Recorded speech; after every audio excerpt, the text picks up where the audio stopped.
Hello, my name is Alex and I'm a music composer, and recently I've been invited by Square Enix to play a few chapters of Final Fantasy VII Rebirth. And today I want to talk about the thing that blew my mind the most in what I played, which is obviously the music. I played this game around 4 hours, and there has been no shortage of incredible musical moments that blew my mind. But the one that probably impressed me the most is what they did with the battle theme in the world map. What the hell? How in the world?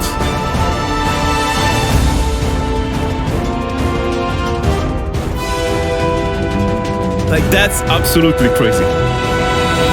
Final Fantasy VII has been milked to oblivion. We've had so many spin-offs and movies and anime, but in all the different iterations of this game and its universe, never have I heard such an incredible arrangement of the main theme of Final Fantasy VII. And today I want to break it down for you from a composer's point of view. So we're gonna get a bit nerdy in here. I'm sorry. There are several reasons why I think this theme is one of the best battle themes ever made for Final Fantasy. Some have to do with my nostalgia as a FF7 fan, and some have to do with my composer's point of view. The first thing that is so mind-blowing is that this is not just an arrangement of the FF7 main theme, but it's also, at the same time, an arrangement of the Final Fantasy VII battle theme, Let the Battles Begin.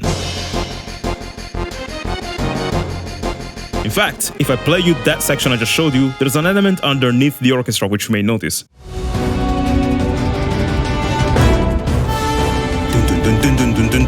That is the main riff from Let the Battles Begin. One thing I like a lot about this orchestration is how they handled the part with the main melody, which in the relaxing version sounds like this.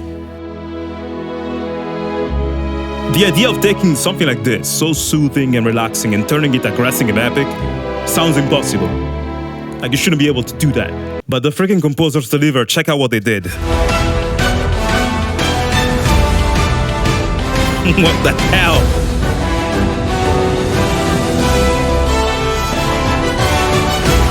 So cool, man. God.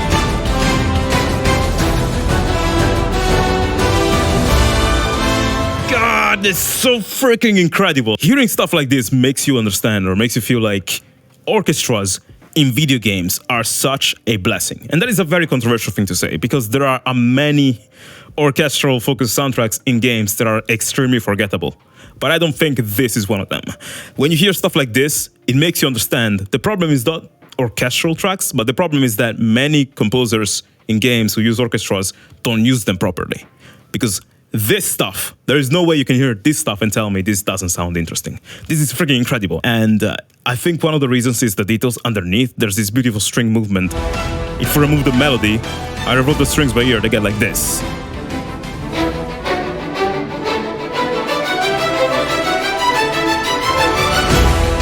That is super cool. But if you enhance further inside those violins and find the detail inside the detail, you will hear this.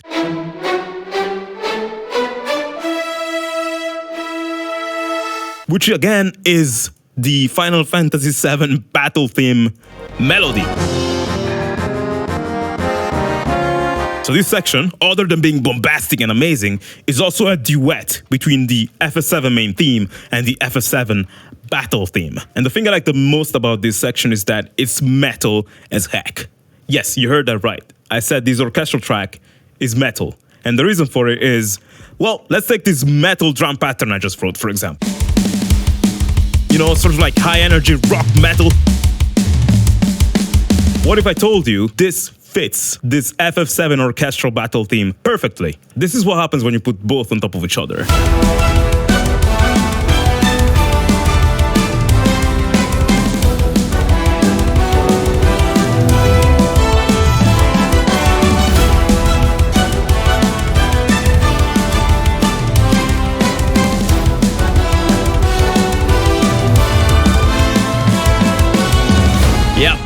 Those drums were not there in the original track, of course, but they fit perfectly because the tempo of this orchestral battle theme is 180 BPM, which is freaking perfect for metal. This orchestration at its core is sort of written like a rock or metal track, but it is orchestrated like classical or film score or something like that. So the reason why this stands out to me is not that it's just an orchestral track that sounds huge, but it's an orchestral track with the soul of a rock track. And that is basically how Nobuo Uematsu used to write his Final Fantasy music. It was always inspired by both classical music and progressive rock or metal or stuff like that. My number one favorite thing about this battle theme, however, I think is the emotional journey through which it's trying to put you through.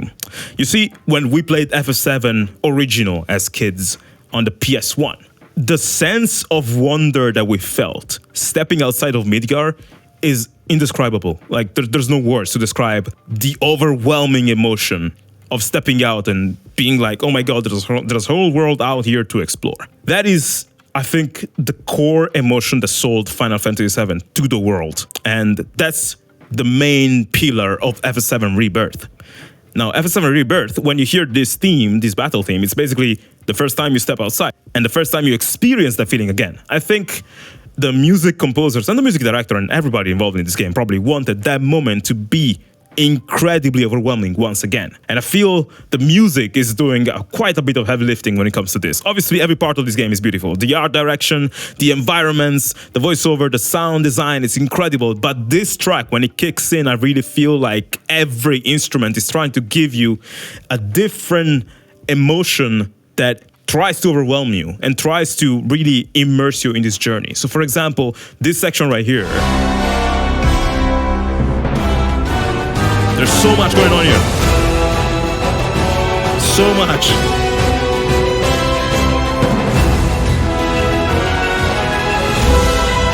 Notice all the instruments.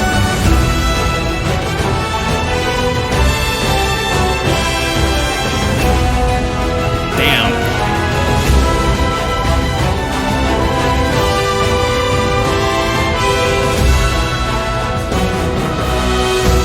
So how does that feel for you? For me, like when I hear this stuff, I'm like, wow, I'm experiencing freedom for the first time in my life. That's the way it feels. It also feels like fight music. It feels epic. It feels like I'm walking around in nature. And there's different reasons for all these emotions. Of course, one of them is the main melody by Nobuo Uematsu, which is being repurposed on epic French horn, just makes you happy.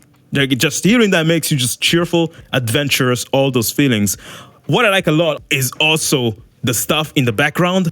Underneath the main melody that makes us very, very happy, the composer needed something that made us feel we're engaged in battle. And so they referenced the FF7 battle theme once again here at the beginning of the section.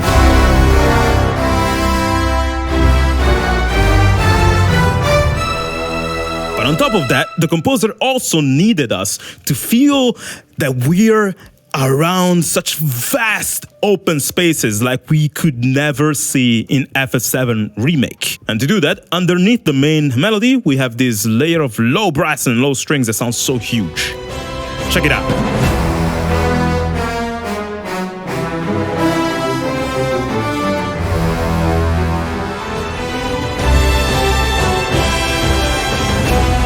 This stuff is all playing underneath the main melody. You barely hear it, but your brain feels it. On top of all that, the last detail is a sense of being outside and feeling elated. There's this rising string pattern that makes you feel like you're soaring into the skies. And on top of that, there's a tiny flute pattern that sounds like birds chirping. Check out how they sound like underneath the main orchestra. This is what we get.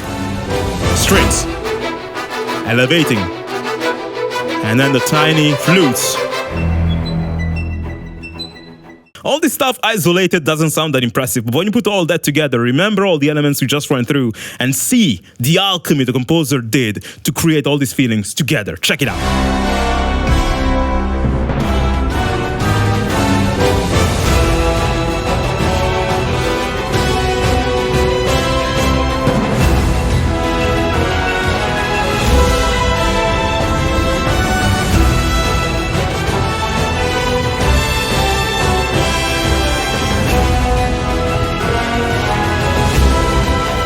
And the harmonies that keep rising until this. That is the coolest thing ever. Like, freaking chills every single time I hear this part. I love how much freedom the composer took with creating harmonies that are kind of funky or wonky and sometimes feel kind of wrong. For example, there's this section in the calm version, right? Which is very harmonic and melodious and nice and chill. And in this battle theme becomes this.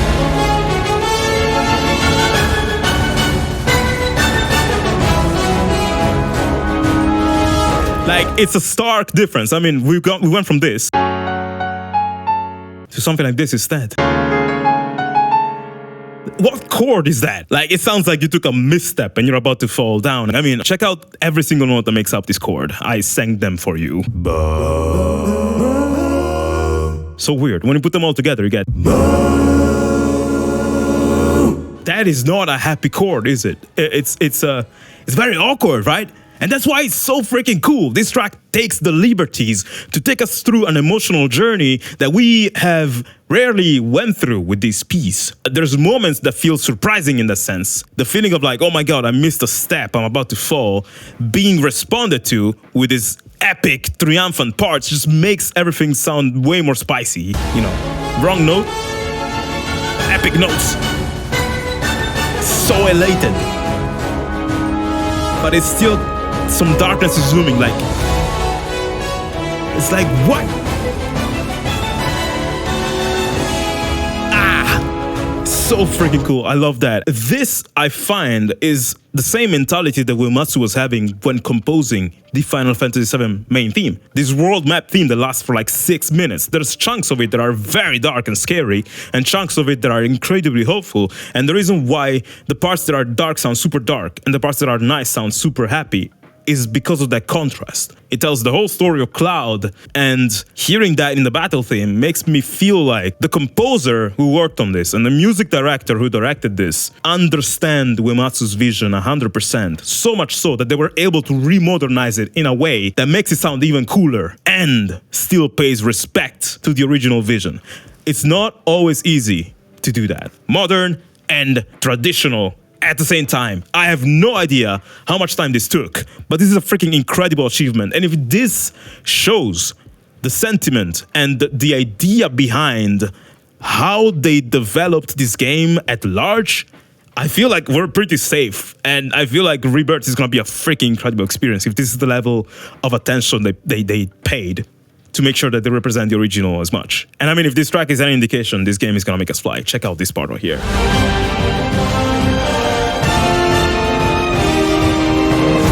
So full of soul and good vibes.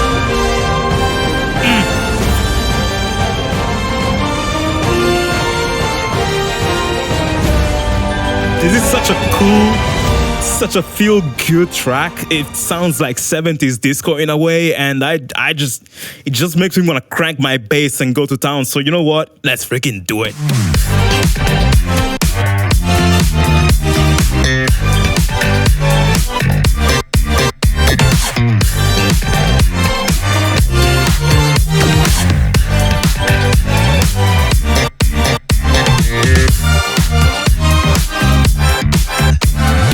A special thanks to Square Enix for inviting me to try the game, and honestly, thank you for making the game. It felt, when I played FF7 Rebirth, it felt incredible, both as a fan of the original and as a fan of role-playing games. I really felt like this game is gonna set a new bar for all role-playing games coming next.